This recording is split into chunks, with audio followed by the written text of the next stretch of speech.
Are you familiar with FBI Special Agents Kyle Seraphin? I'm familiar with the name.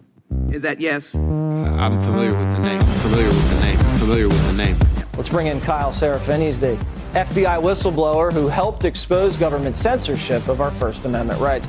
Now, we only have this memo because a recently suspended FBI agent called Kyle Seraphin brought it to the public. And we're grateful that he did. Kyle, thank you so much for joining us tonight. He's the host of something that strangely is called the Kyle Seraphin Show. Kyle Seraphin, I can't thank you enough for speaking out. I knew you guys were out there, and I knew it was just a matter of time, but you got a lot of guts putting your face and your name to this. You're doing a service on behalf of the American people, and from the bottom of my cracked and broken heart sometimes, thank you very much.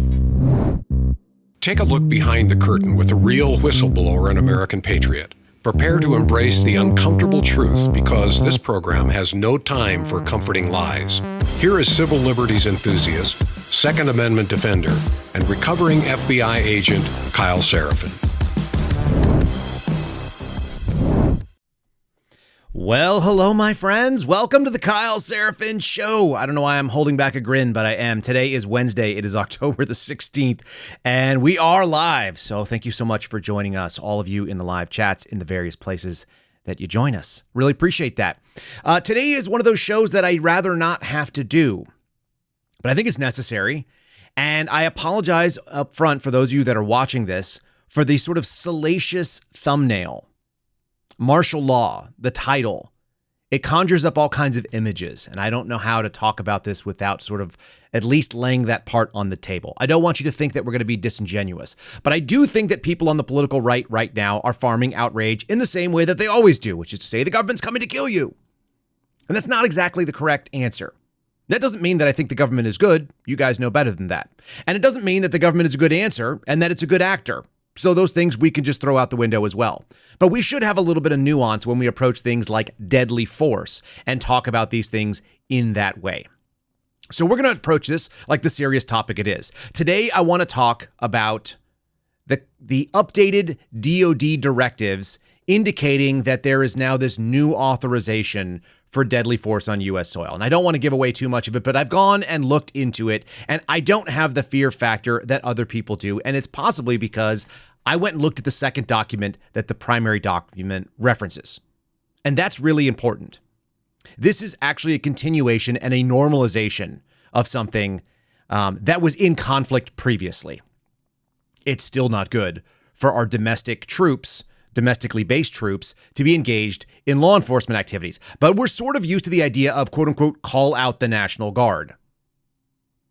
Okay? We are used to that idea.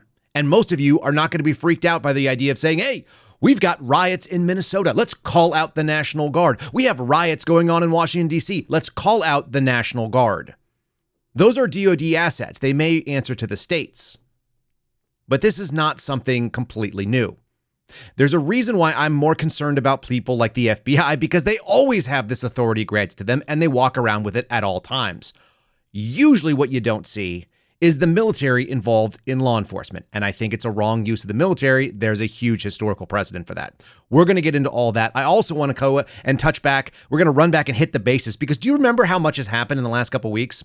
We were just talking about a dock worker strike the other day. I went back and updated the YouTube page with some of the thumbnails that were out there. And there are an awful lot of crazy stories that have happened. So we're going to touch that. I'm also going to get a little bit personal.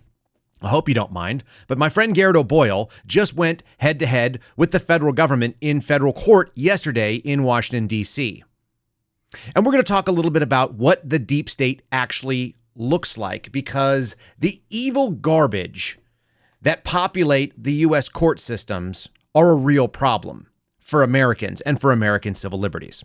Before we get too deep into the weeds, I'm going to go ahead and let you know that we pay the bills by recommending products to you that I think are useful.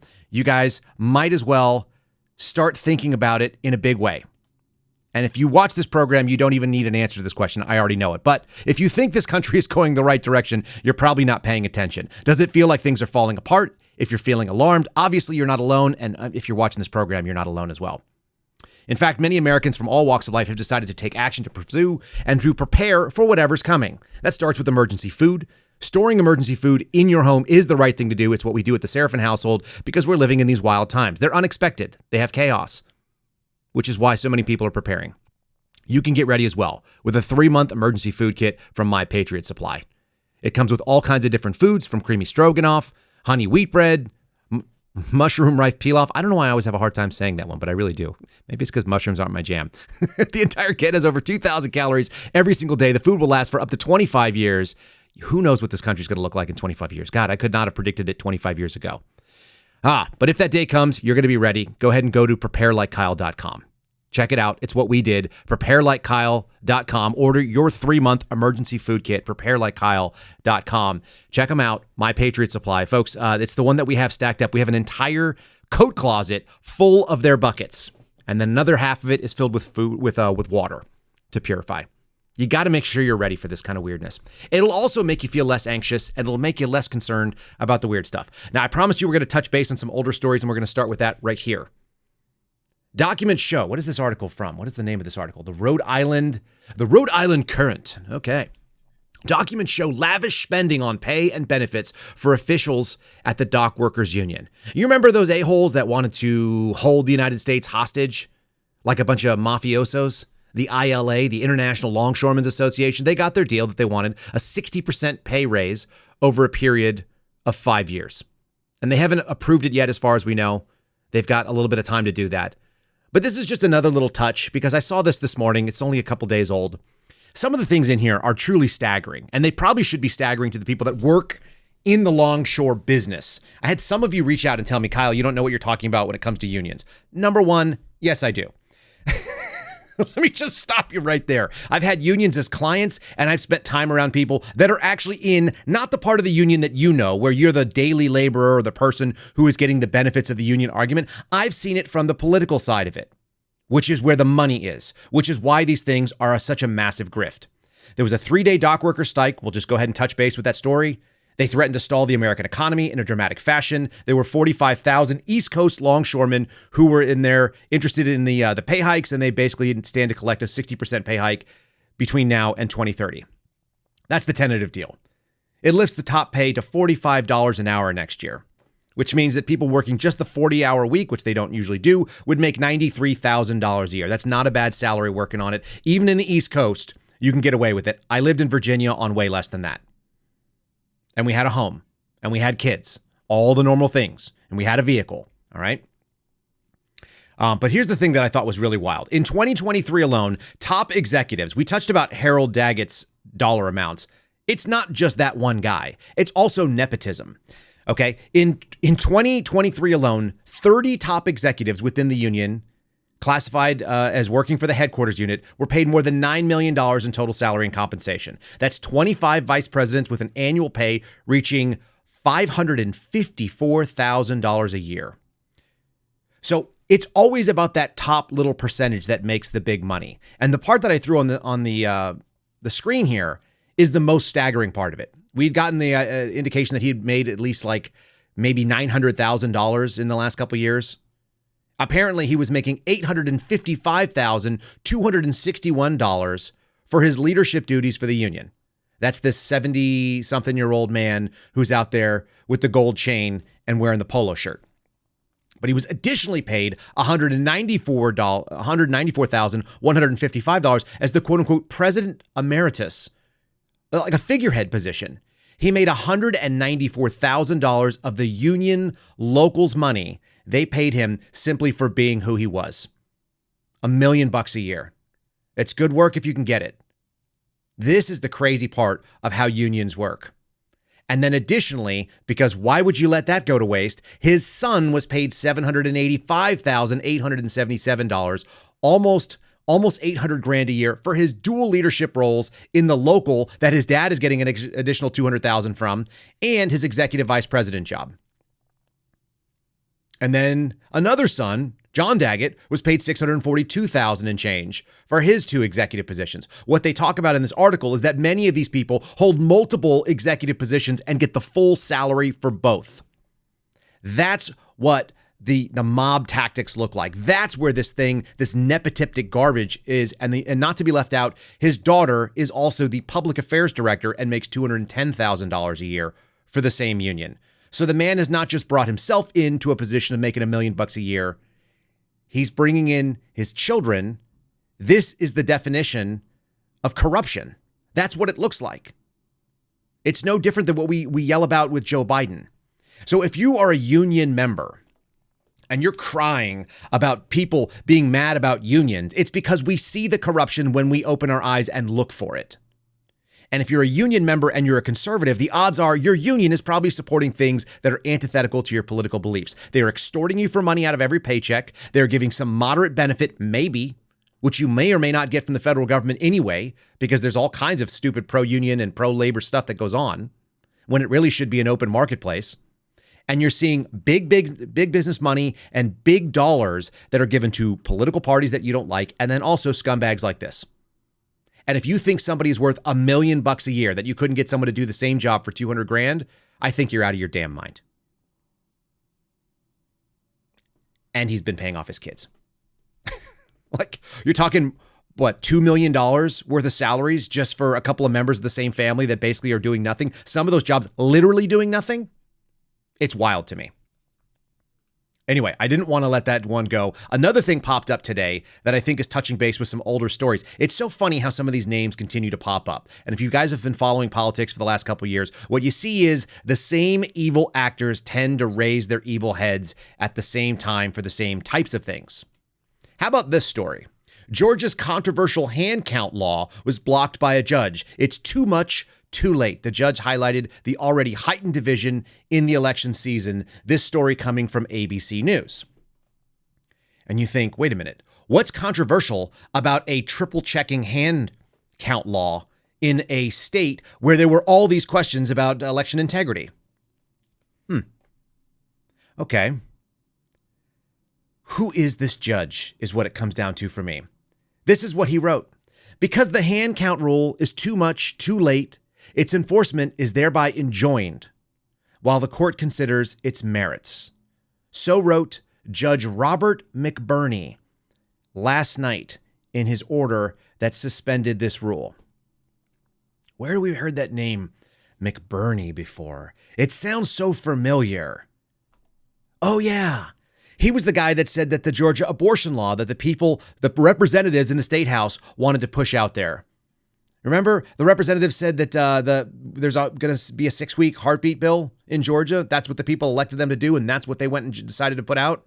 He said women's body are not community property. Same guy. He's decided to suspend that rule. He was overturned by the Supreme Court of Georgia. We just covered that. And who is he? He's also the guy that helped impanel the grand jury that indicted Donald Trump on that farcical stuff that was going on with Fannie and Nathan Wade. This is a Fulton County judge who apparently cannot help himself by weighing in on political stuff. And again, as we just said, he said that the idea of hand counting, which is basically the most non-technologically advanced thing that you can do, counting it by hand, something they've done for all of American history until very recently, that's too much. But I do tend to agree with him. It's too little too late. In some ways, we should hold these politicians accountable. They decided to do a controversial hand count law, which is not controversial. That's just ABC editorializing in the headline. They decided to do a hand count law, and they passed it weeks before the election. Are we out of our flippin' minds? This is why I keep telling you I don't expect to see anything fair. There's no reason. Nothing has changed. The mechanisms have not changed. And I think I covered it yesterday, but I'm going to do it one more time because it's worth and it bears repeating. The way that these things can be manipulated has been sort of shared to me in some ways. We're just seeing some reporting from our friend Brianna Morello talking about how the FBI is not going to investigate fraud. We already knew that, but that was going back to 2020. And people who brought that up within the FBI, my old agency, the place where I was working, Washington field office, they actually removed people that had questions about election integrity. They're fine with going after people that are suppressing the vote, like that's actually happening, like some sort of Jim Crow style poll tax is being pushed down on black people, which is essentially what they're trying to act like. The suppression of the vote is the interest of DOJ. But defrauding the electors that actually live underneath the system is not interesting to them at all. And theoretically, the DOJ and by extension the FBI would be the ones who would do it. The way that it works mechanically, as it's been explained to me, and it makes perfect sense, is they have complete voter rolls. They know who votes and who doesn't vote. And by the time the polls close on any election day, whenever they do, they can basically already see who has not voted. And then they can generate from that pool of non-voters votes that go in the favor of the preferred candidate. Because it's done in a computer, it can be flipped like this. And then because we have this new ridiculous expectation that they're going to take their time and give us days, if not weeks, of counting to be able to certify the election, they have all the time in the world to generate those fake ballots.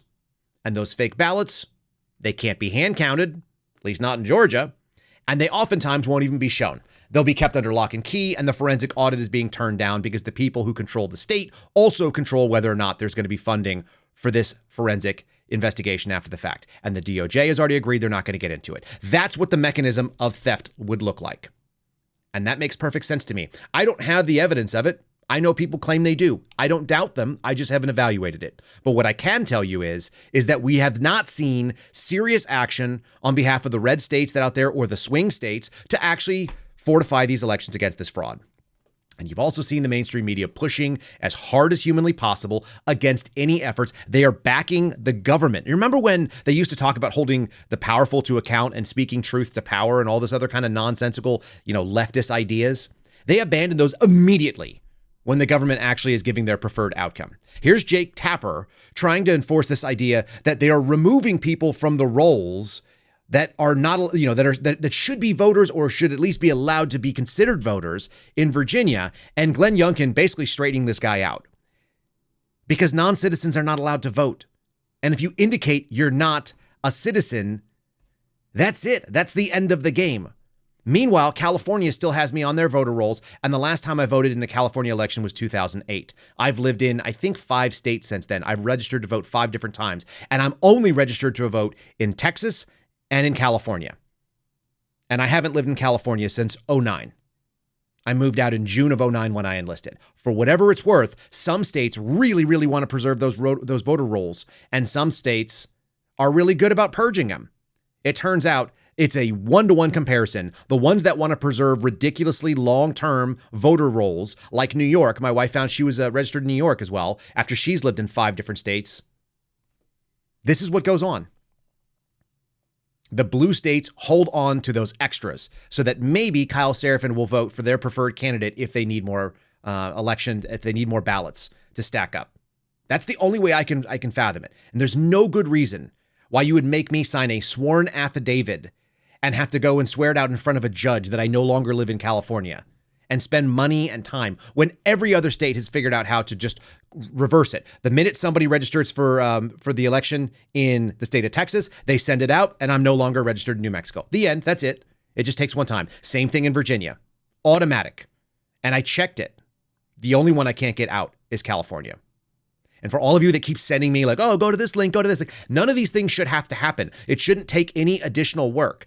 They already actually said, per their own guidelines, that after the 3rd presidential election cycle, I'm automatically purged from it. I've gone through 3, and I'm not purged from it. So I'm just telling you, it's very obvious to me that California has this corrupted system. Here's Glenn Youngkin talking about it and fighting back against CNN because we have to fight to just get honest answers out there against the media, who theoretically are in the business of answers, but we know better. Why not just honor that 90-day period? Well, let me just first begin. It's anything but a purging program. It begins with someone identifying themselves as a non-citizen.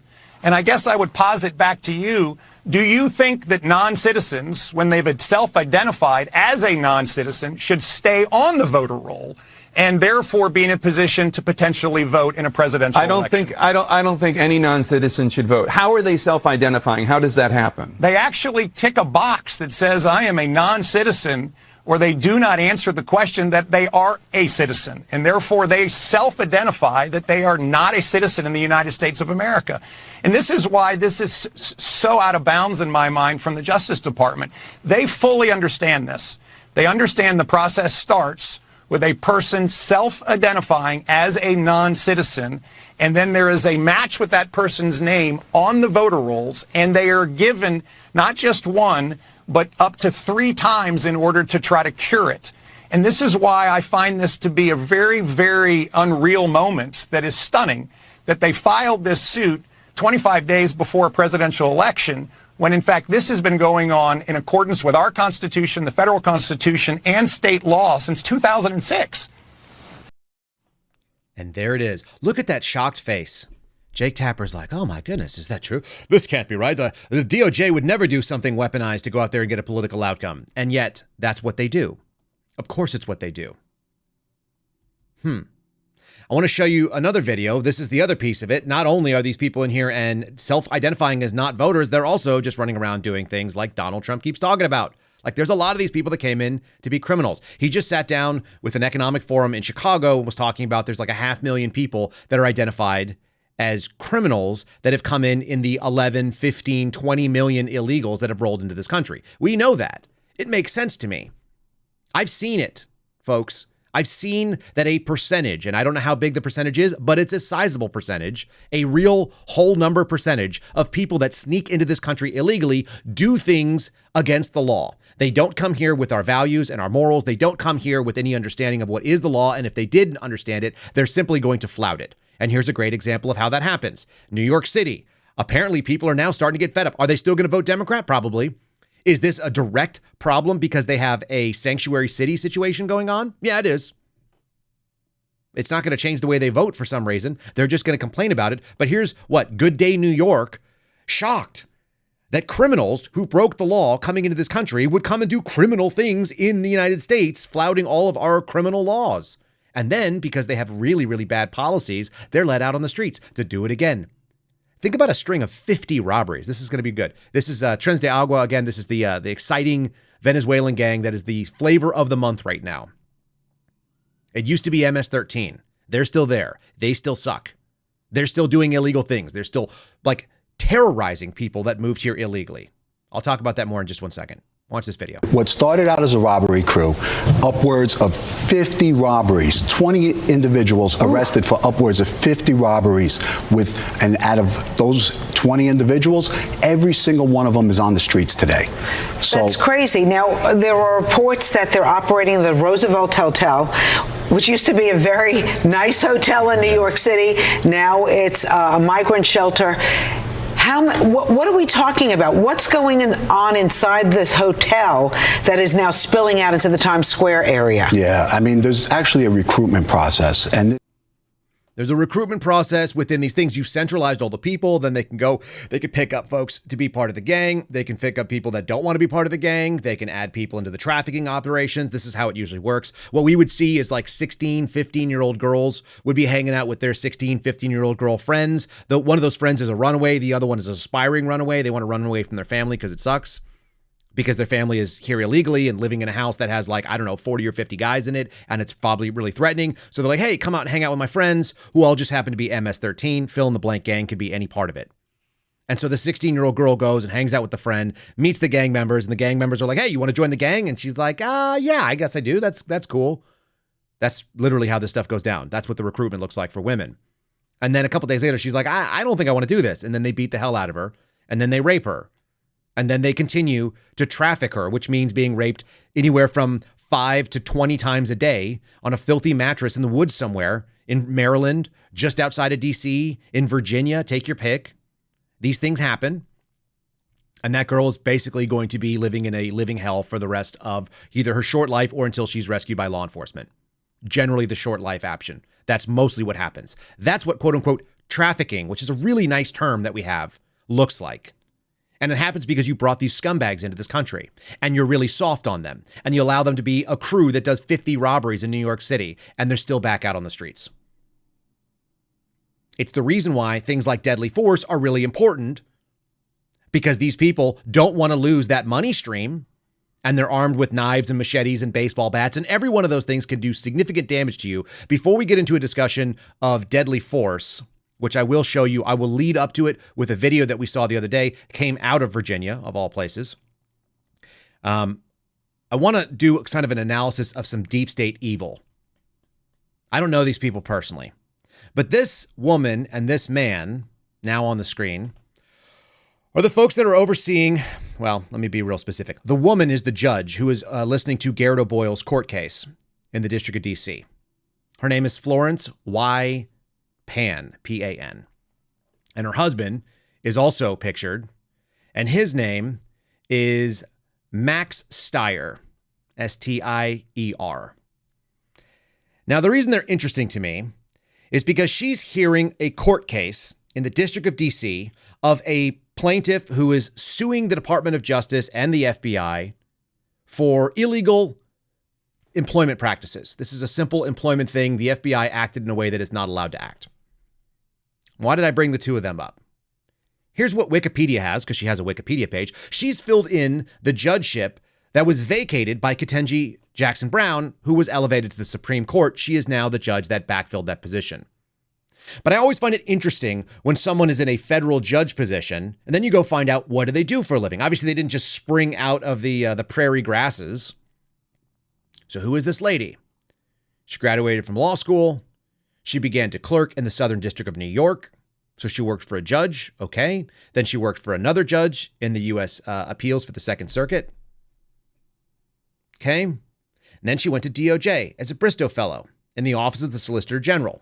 She worked there for 2 years as an attorney in the appellate section of the criminal division from 96 to 98. So from 1995 to 1998, she was working in the Justice Department, the DOJ. You know, the people that are actually defending against the court case that Garrett O'Boyle brought. And then she went to the Department of Treasury, first as a senior advisor to the Secretary on financial markets, and then she moved as a senior advisor to the Undersecretary for Domestic Finance.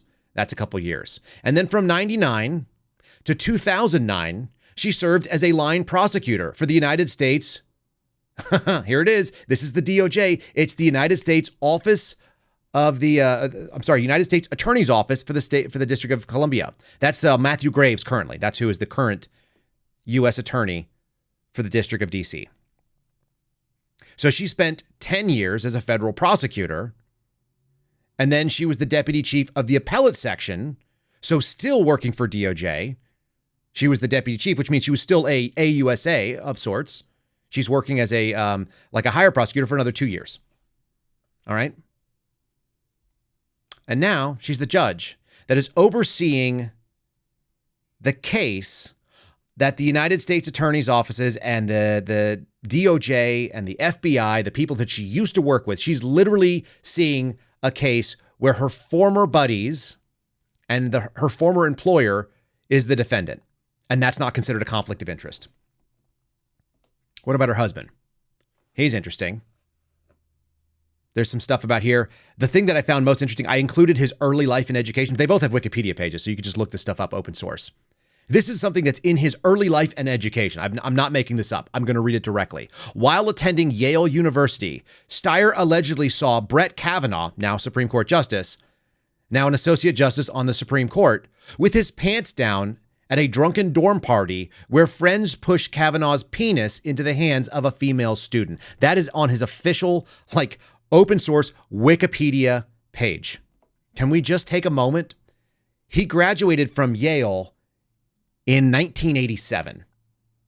And so sometime before 1987, he was apparently at a dorm room party and saw Brett Kavanaugh, who he recognized when he was elevated to the Supreme Court under Donald Trump, 2018? How many years is that?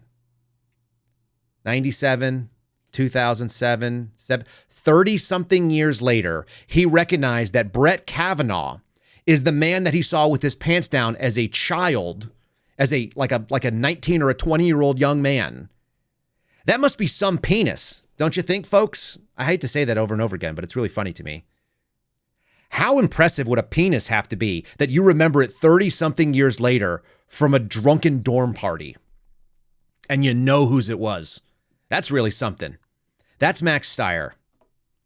Yeah, none of you believe it either. Obviously, I don't. In 1982, he worked for a Republican in their staff. This is before he went to Yale. I don't know. All this stuff is crazy to me. And then they don't list it on his career here, but he was the general counsel. He was the general counsel for housing and urban development. How do I know that? Because I have his political donations, which you're going to be shocked to find out that even though he worked for a Republican congressman at one point, they're all Democrats. He was also given a $25 million grant to start up a not-for-profit that was supposed to grab capable young people and recruit them into government service. And the $25 million grant was given by another DOJ veteran who worked under Democrats in the DOJ. They now have like something upwards of $50 million in their endowment. So he worked in a private law school or law firm in 95, and his law firm also made him part of the Bill Clinton defense team during the Clinton-Lewinsky scandal. It's these names that just keep popping up that you've never heard of before. This is why I think it's very interesting. And yes, that's his home address on there. No big deal. He put it out there. It's public record. This is coming directly from the FEC's government website. Obama for America, they gave $1,010. For some reason, he gave $1,000. Then he gave like a $10 donation. I don't know why you do that. He lists, of course, his actual job, Partnership for Public Service. Both of them have been giving to Democrats before they realized that they had to probably keep that thing under wraps. We've got 2000. In the year 2000, they gave a little bit of money. He did to the DNC. In 2004, Florence, who is O'Boyle's judge, gave money to John Kerry's presidential campaign. And then they gave money to Obama in 07 and 08. So there you go. These are the kind of people that totally don't have any conflict of interest, and they're allowed to decide cases between private citizens that have a problem with their government, even though they used to spend their entire life working for the government and currently do, and their buddies still work there now. This kind of stuff is what basic corruption looks like. And meanwhile, while all that's going on, we have Kamala Harris talking to Charlemagne, a radio host in New York, about how Donald Trump is actually a fascist.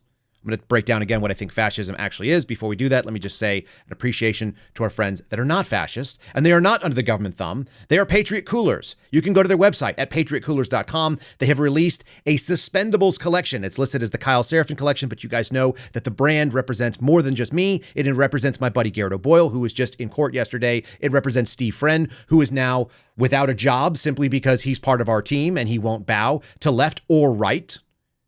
You guys can quite simply go to patriotcoolers.com, use promo code KYLE. The link is in the description. It'll take you directly to our little collection of all the tumblers. They're pre-set up, so you don't have to be a graphic designer. It's a one-click add to cart. You can buy it and just add that promo code KYLE to save yourself 10%. You get 10% off. If you get more than one, you'll probably end up with free shipping because anything over $50 is free shipping. They're competitively priced to the other stuff in the market. If you guys don't have the money to buy it, don't buy it because you're just like trying to please me. But if you want something, if you're in the market right now to replace a tumbler or a cooler, if you want to use one like we do every day in the back of our minivan when we go shopping, check them out. patriotcoolers.com. Promo code KYLE. They've been with us for 18 months now. They're fantastic. And I use them literally every single day. Here's what fascism looks like. That's when the government comes in and tells private businesses how to work. You know, like the Biden-Harris administration has been doing. The censorship apparatus. We've heard it from her mouth. We've heard it from the surrogates in the Clintons. We've heard it from all these people that they think private businesses, which they kept touting, private businesses can do what they want, except that they've got some like government agents in there recruiting sources and trying to tell them, hey, this looks like it's probably a violation of your terms of service. We know that guys like Elvis Chan in the San Francisco field office, who probably put my name on a list, based on the minimal traction that we have over on YouTube, probably put my name on a list. We have had, I think, just under 100,000 total views for the entire time that we've done the podcast over on YouTube. We've had more than that in some weeks on Rumble. Rumble is a significantly smaller place. So why would it be that our name is so crushed over there? I just got my video blocked yesterday because we showed a little bit from SNL, which is obviously fair use. Showing a 90-second clip is fair use when you have an hour-long commentary. But we get targeted for all this kind of stuff. That's what fascism looks like, folks. That's actual fascism. Meanwhile, you've got Kamala Harris agreeing with Charlemagne, who said Donald Trump's campaign is all about fascism. What an interesting time to be alive to see that the two campaign options we have are fake fascism and real Marxism, which is to say totalitarianism, which is at the same thing. I don't see a major difference between communism with a capital C, Marxism with a capital M, the sort of insane authoritarian leftism, and fascism with a capital F. I'm not even sure that people on the left can mostly identify it. But for whatever it's worth, real fascism is private ownership of companies that are so heavily leaned on by a government that they do what the government says without them taking ownership. And that's exactly what we've seen in the last 4 years. That's what the Twitter files revealed. It was one of these things. The fact that it's not brought up every single day is mind-numbing to me. It's truly crazy. And also during this interview, she basically has been trying to punch down on Donald Trump, saying that he's not mentally fit. This is a lady who hid the mental acuity of Joe Biden from her own party, because those of us who have been watching have seen him get more and more stumbly, less and less reasonable. This is the same guy. This interview that she just did is the same guy where Joe Biden yelled, "If you don't vote for me, you ain't black." So I don't know how mentally deficient you have to be to make that argument. But here you go. Again, CNN trying to actually get some reasonable ratings from people that listen and are like, hey, can somebody push back? They've got Scott Jennings. They got a couple others that are on there that are actually saying things that are honest.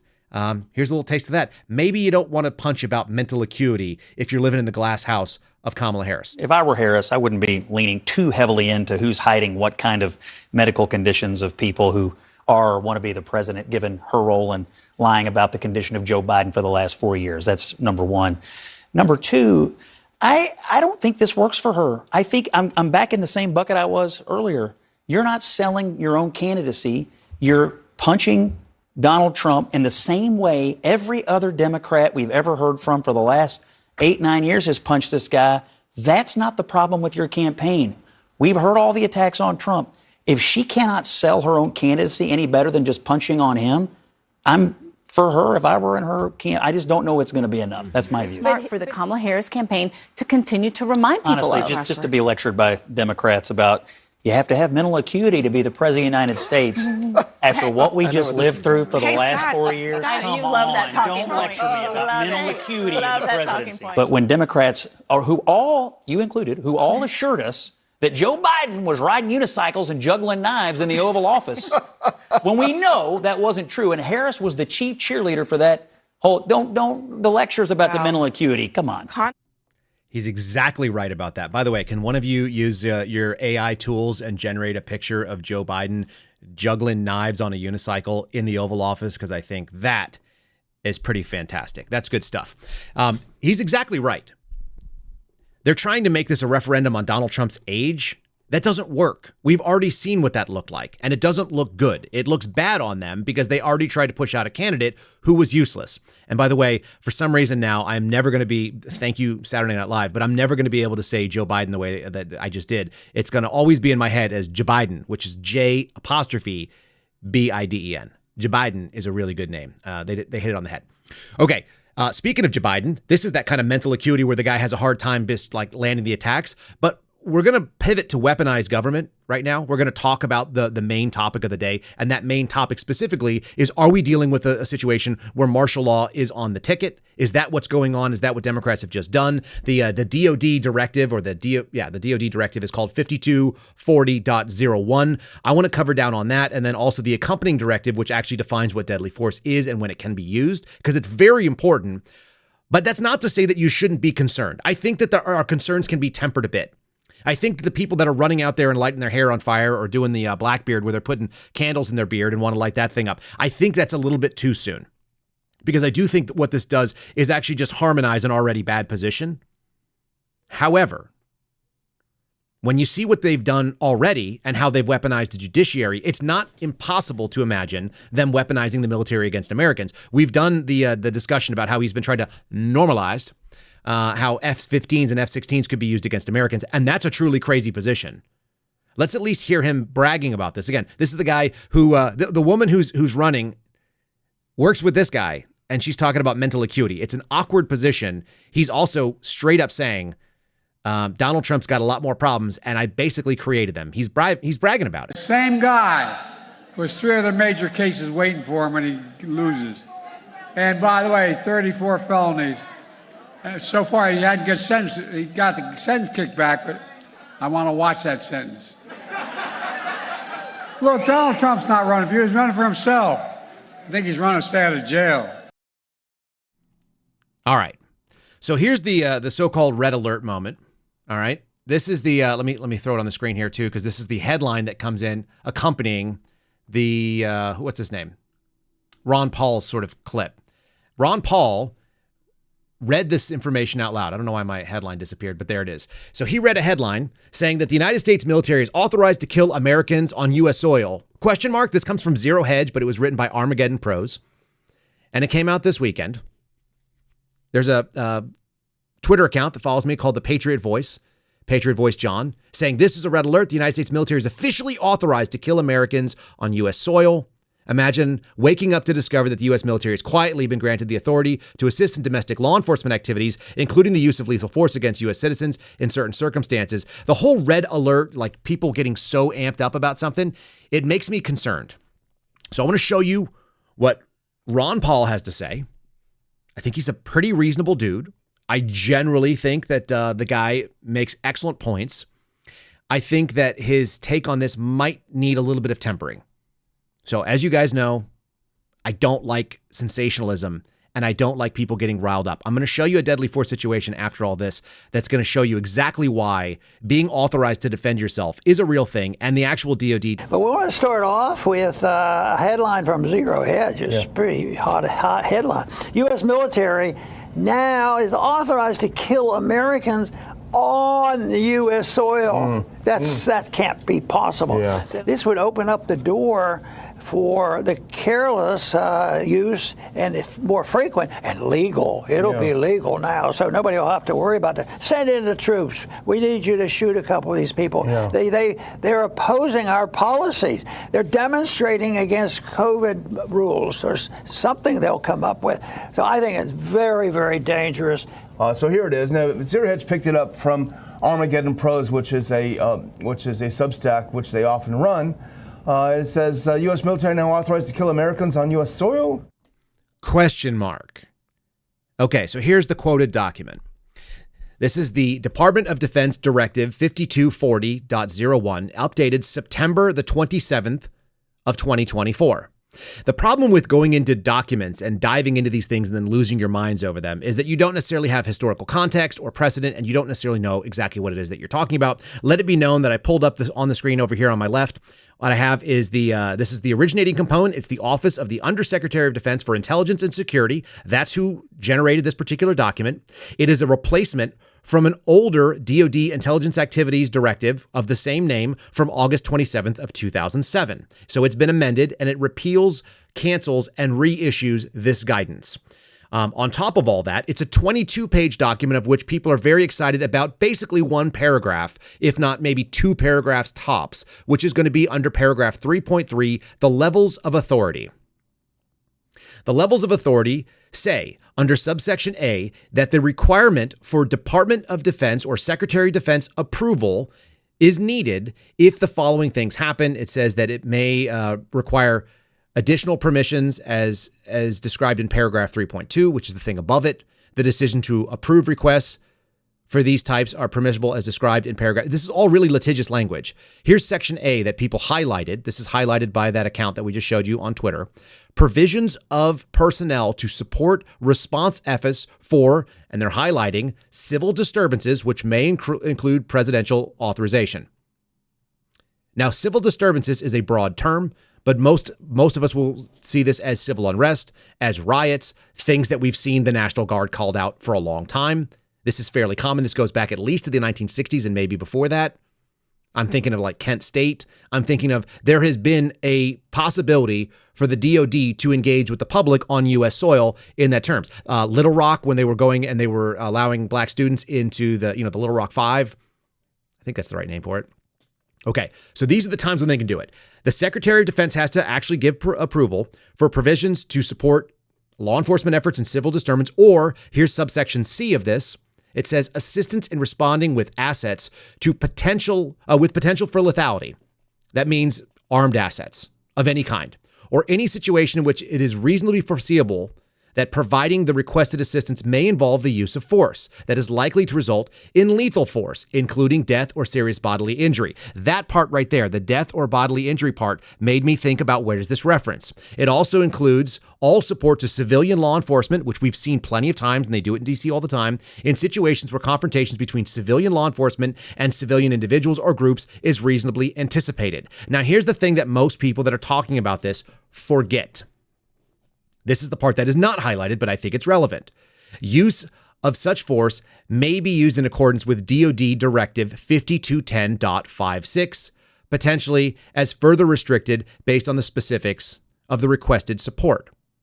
So this is not a carte blanche, open kill order on American citizens. So I went to that document, and here it is. It's a 26-page document, and on page 17, if you want to follow at home, we're going to see that the DoD originally issued this, or at least the thing that it's replacing, was in November the 18th, just before Donald Trump came in, 2016. And it was changed on November 6th of 2020. So this is the deadly force policy, which we always talk about when we talk about federal law enforcement. If you've ever worked in local law enforcement, you know that you either have a deadly force policy or what is broadly known as a use of force policy. And use of force explains when, how, and if you can use force of any kind up to and including deadly force. Here's what's really important about this. The deadly force policy is still in effect for the DoD assets that would go and assist law enforcement on the state level, on the federal level, or even on the local level. And here's what it says. This is Part E, Deadly Force, subsection 1. The DoD component heads may impose further restrictions on the use of deadly force. In other words, they can curtail this. But generally speaking, Part 2, deadly force is justified only when there is a reasonable belief that the subject of such force poses an imminent danger of death or serious bodily injury to a person, or under the circumstances defined in paragraph 3.4, Echo 4, which is actually on the page as well. Deadly force may be used when reasonable, including but not limited to the following circumstances. There's an entire list of them, which I can actually tell you if you really want. But the entire list basically includes circumstances that are going to protect national security assets.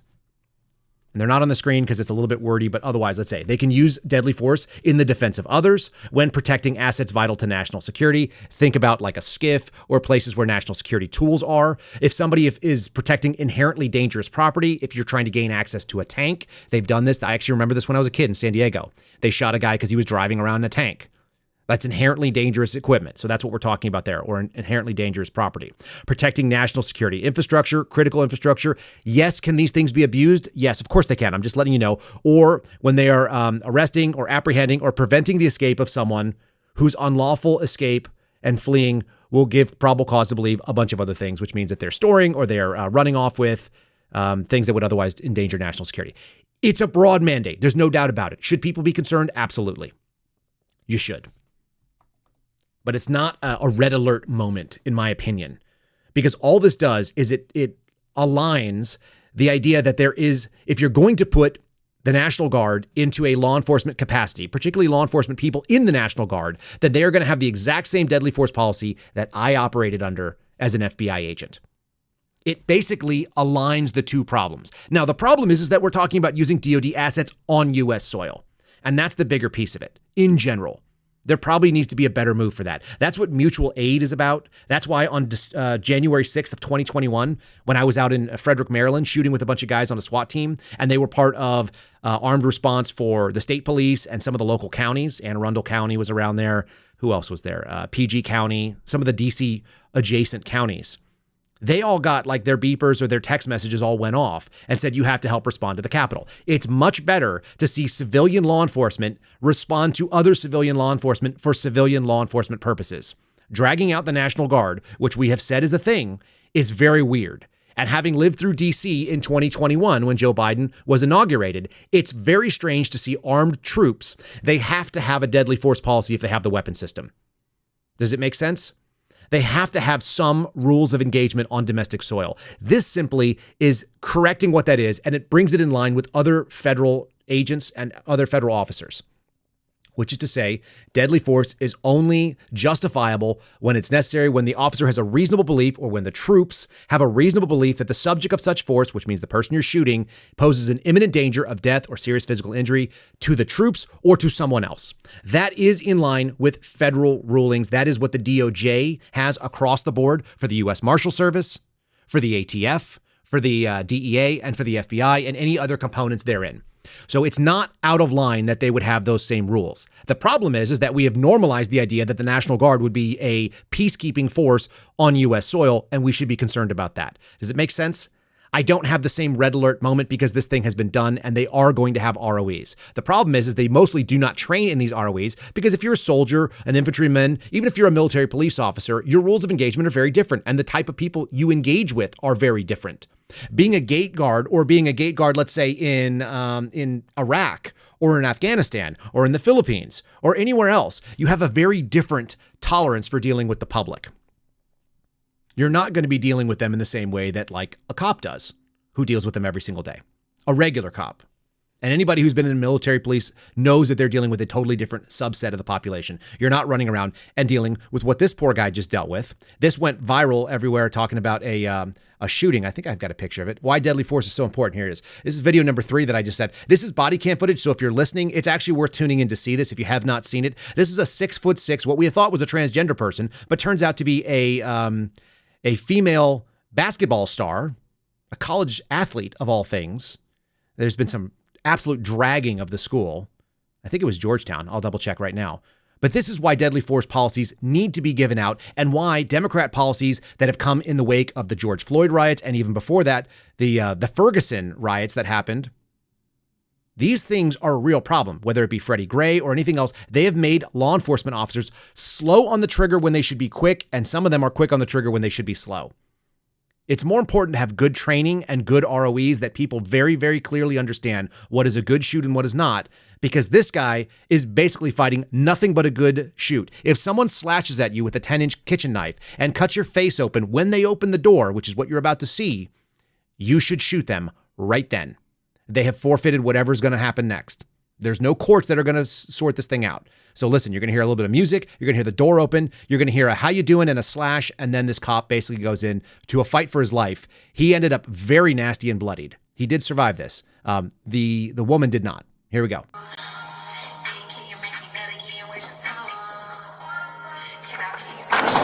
How are you? Oh, Jesus Christ. Back up! Oh, no! Oh, yeah! Back up, back up. Oh, yeah! Oh, yeah! Hey, man. I can also do it. Please back up. Oh, yeah! Back up! Oh, yeah. Back up! Back up! Back up!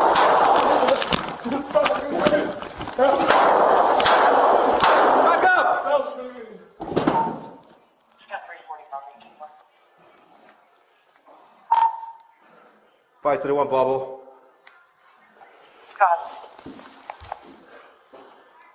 Single one.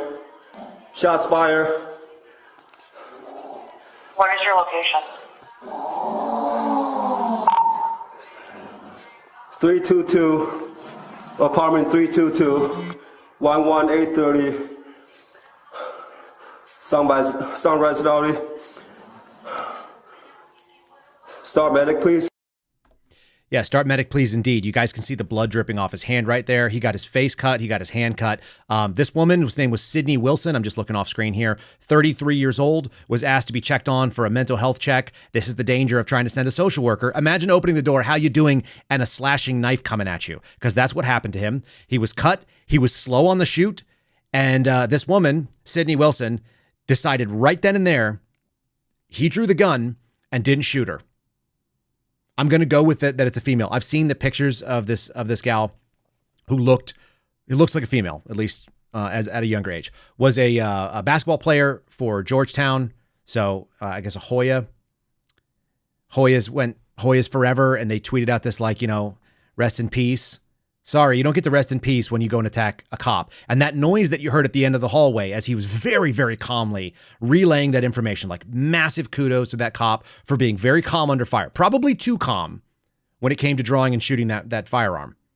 But massive kudos for him to relaying information properly on the radio. That noise you heard at the end of the hallway is a death rattle. And some of you that have ever heard it, you'll never unhear something like that. That's the last gasp. When you've heard that expression that there's a last gasp at freedom or that's what an actual last gasp sound like. That is the body relaxing all the muscle tone that needs to be kept. And so whatever air that was in there just kind of rushes out.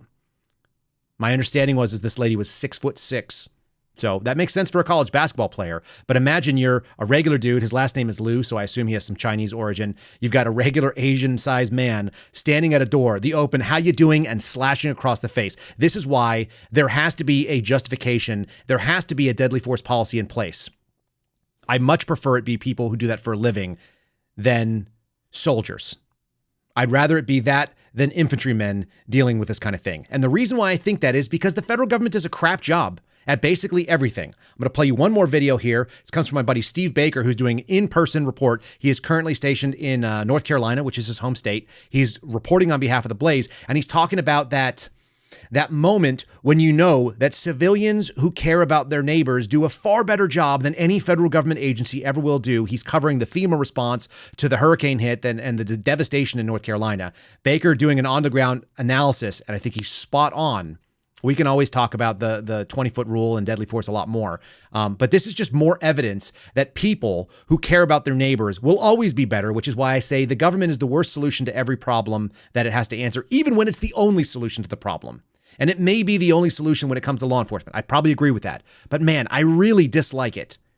And I always disliked it. I disliked it when I worked for the government. I said the exact same thing. This is not a new phrase for me. Here's Steve Baker crushing it in person. I saw him land in a helicopter. He sent me a video of that. So I'm going to show you his reporting on the Blaze last night. This is true of every disaster. There's always somebody, there's always some criminal element that wants to take advantage of that. And it's happening here with Savage Freedoms, this operational center that you see right here behind me that has taken over the Harley-Davidson Center and has set up this incredible distribution supply line for relief. I mean, we're talking about they're able to airlift, they're able to get it in with ATVs and all other matter of relief to get it in there. And because of the reputation that these guys have, it's growing daily because of how well organized they are. They are operationally, they're all ex-military, and it's run like a really finely tuned special operations operation. And as a result of that, other people are now starting to use their name to perpetrate their scams. They're going to other relief operation centers, telling them that they're with Savage Freedoms to try and get additional equipment, whatever, in their.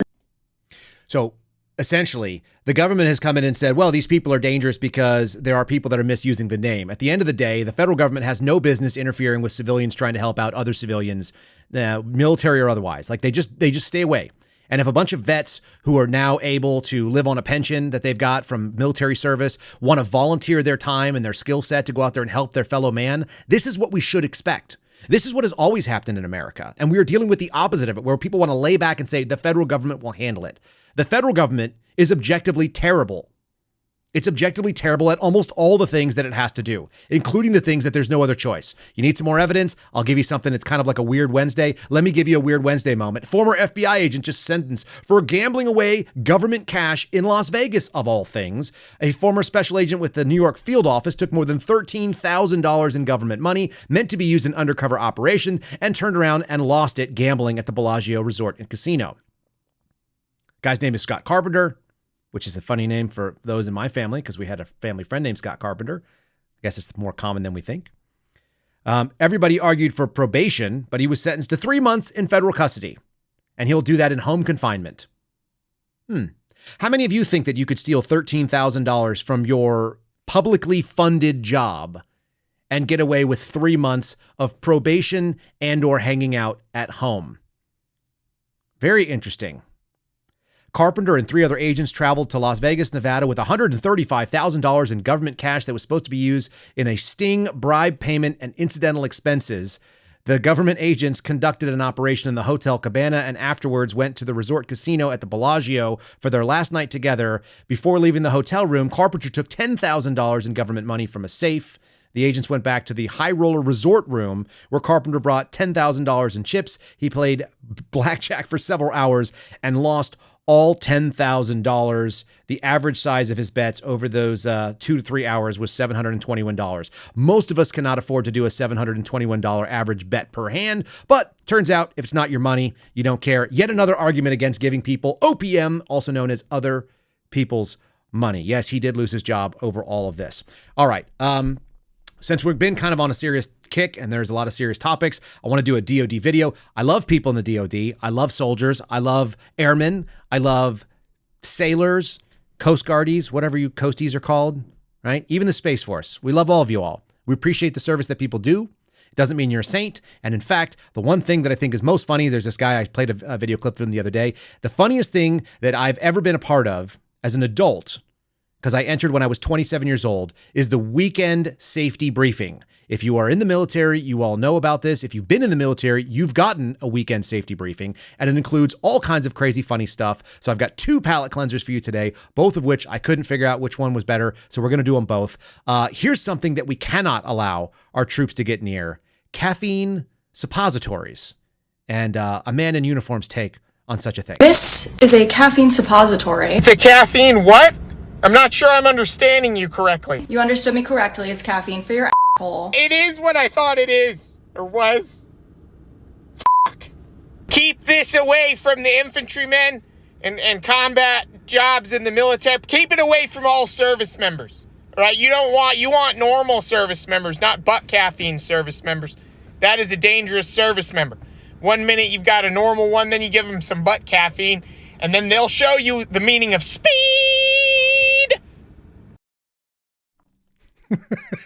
Do not give service members butt caffeine. I think that is a pretty simple statement. This would be part of your weekend safety briefing. Once it became aware, the command structure was aware that such a risk existed, they would let you know not to go to certain strip clubs. They would let you know that there are certain areas that are off limits to all military members and personnel. And they would also let you know that you cannot take butt caffeine for performance enhancement on or off duty. Very, very important stuff. Lastly, a little discussion, since we've been talking about race in this election season quite a bit. I want to discuss that there is nuance to everything. It's not just nuance to the deadly force policy. How about some nuance with the idea of something that most people would overtly refer to as racist? And that is blackface. This is one of the greatest comedians, I think, of our current time. His name is Andrew Schultz. He's fantastic. And here's a little piece from his special talking about the overt nature of blackface. But are there some exceptions? Maybe in the instances of national security. Again, nuance is everywhere. Blackface is wrong. Racist cannot do it. We agree? We agree. Okay, good. Blackface is wrong. Cannot do it. Blackface is wrong. Well, I have to ask the blackfaces. I can't ask the fucking rest of y'all. Blackface is wrong. It's racist. You cannot do it. Under no circumstances. Cannot do it.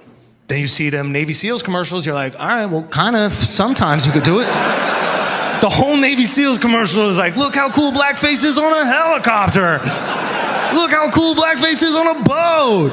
Blackface in the water. They can swim. I don't know if they say that. I might have added that part. That's on me. But I'm just saying, life or death situation, it changes the stakes. Let's say, for example, me and you, we're going on a mission to save America. The mission takes place at 1 a.m.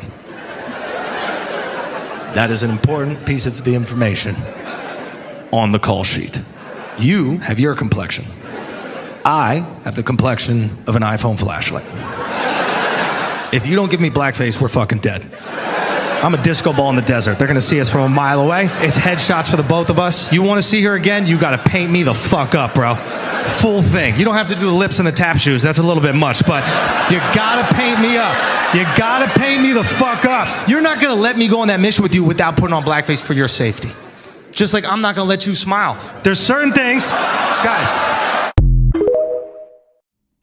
You can't let him smile too. Have you guys ever seen this? The fun thing about people that have been in life or death jobs, and it doesn't matter if you're in a fire department, if you're in EMS service, if you're in law enforcement, if you've been in the military, if you've been in a life or death job, if you're part of a rescue group, this kind of humor between races is 100% not just normal, but necessary, because it breaks down all the stupid and all of that ridiculous programming that the media would try to have you believe that there's some big difference. There is a difference in how dark your face is in the night if you're doing a night op and your buddy smiles and he looks like just a pair of teeth sitting out there. And we had black guys on my squad doing surveillance where we would have this talk all the time. Everybody has to blend differently based on what they do and based on what they look. These are basic observational humors that used to be acceptable in this country, and that's why it's so good. That's why I like seeing this stuff. It's bringing back like normal comedy. I appreciate that. Since we've been talking about feds quite a bit on this episode, federal on all levels, let's do a 5-star review from someone who is a federal employee, kind of. The U.S. Postal Service. They're a weird animal, aren't they? Here we go. This is coming from our Spotify folks. Cheap Fakes and Hot Takes, episode 331. Jaybird said, I confess, as a letter carrier for the United States Postal Service, I have the same mentality as the 2 FBI agents, but at least I don't have to infringe on anybody's right. I get my gold when the Golden Eagle, SHITS, when the Golden Eagle turds in your bank account. That's how it works. Yes, that's exactly what happens. Just saying. Federal employees, they're just like the rest of you. They like to see that dollar amount hit their paycheck because that's why they're doing the job. They probably wouldn't do it for free. Most people wouldn't do any job for free. I might do this one for free. I did when we started it. Really appreciate all of you guys. If you want to support my buddy Garrett, who is going through this federal court case, and it's kind of a pain in the butt, this is the merch store. You guys can always go to the-suspendables, links in the description, the-suspendables.com. You can get the last line shirt like I'm wearing today. You can get the very cool looking one that is on this side of me. There it is. Bam. Look at that. That is the last line Substack. That's where his Substack is. I wear that all the time. I wore it yesterday. I wear it where it makes people uncomfortable. It's got a picture of an AR-15 with a feather coming out the end of it. Very cool. Don't forget the -suspendables.com, promo code KYLE, and I'll make a little short plug on the locals channel. I will post both of those DoD documents should you like to peruse them or have them on your phone. We'll post them in the thread on our locals community, and that is at KyleSerafin.com. Again, KyleSerafin.com. For the locals channel, you can be either a paid member, you can be an unpaid member. I'll make this thing one of the public things. I think it's in public interest. It's public documentation. But I pulled down both those PDFs. If you want the 22 and the 26 pagers, we'll throw that up there today. Feel free to check us out at KyleSerafin.com. Really appreciate all of you for being part of the program. If you listen to us live, if you watch us after the fact, if you're on video, if you're on audio, you're equally appreciated. I really do appreciate that. Make sure you guys are sharing this thing if you think that this is good nuance that people should have. I want people to turn down the temperature on things that sound crazy. And I really want you to know that just because the federal government is terrible, and it's totally terrible, not every single one of these outrage headlines is something you should fly off the handle on. And you should probably focus on the most important thing, which is building that small little local community. If you hate big government, you should love your local community, your small neighborhood, the people that live right next to you on your left and your right and to the front and to the back. So go out there and make sure you know who those people are. Take care of them. Take care of each other. God bless all of you. I hope you have a wonderful day. I'll see you again tomorrow. Thanks for listening to The Kyle Seraphin Show, streamed live weekdays on rumble.com/Kyle Seraphin. Follow Kyle on Twitter, Truth Social, and Instagram at Kyle Seraphin.